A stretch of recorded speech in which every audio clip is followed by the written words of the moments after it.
Section D are presenting this project IoT-based surveillance system. So first of all, what is a surveillance system? It is a way of observing an area or a situation. This is basically used in military state of affairs. So how can we do this? There are two ways. First of all, human surveillance. Human surveillance is executed by deploying employees in the sensitive areas. However, people do have limitations to this. We cannot deploy employees in the sensitive areas as it is not feasible. So this can be done using IoT. So what is IoT? IoT, in a layman language, we can define IoT as wireless communication between two things without human intervention. In addition to this, we are using ThingSpeak. So what is ThingSpeak? ThingSpeak is an IoT-based analytics platform. We are using this to analyze the data which we are getting from the sensors. The process, with reference to the mentioned circuit diagram, we can easily get the connections of the same circuit. The two main important things of the circuit are, one is the ultrasonic sensor and another is the ESP module. It is nothing but ESP8266, which is a self-contained integrated circuit. It works on basic TCP/IP protocol. So let's get into the connections. There are 5 pins of the ultrasonic sensor, out of we are using only 4. So that's so obvious that we are going to use the same number of pins with the ESP8266.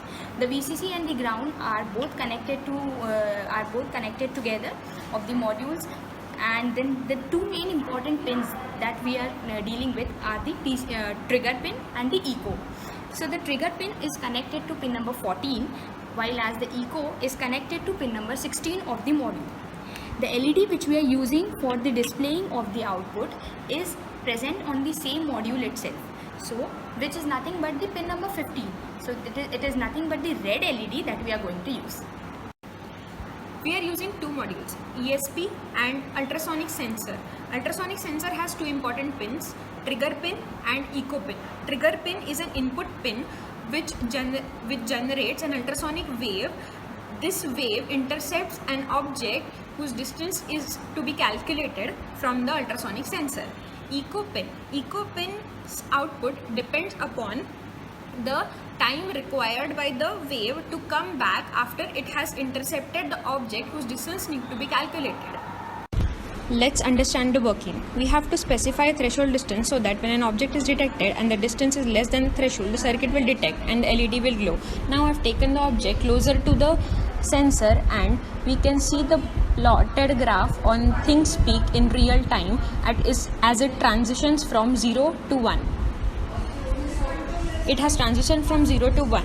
Now I will take the object out of the range of the circuit.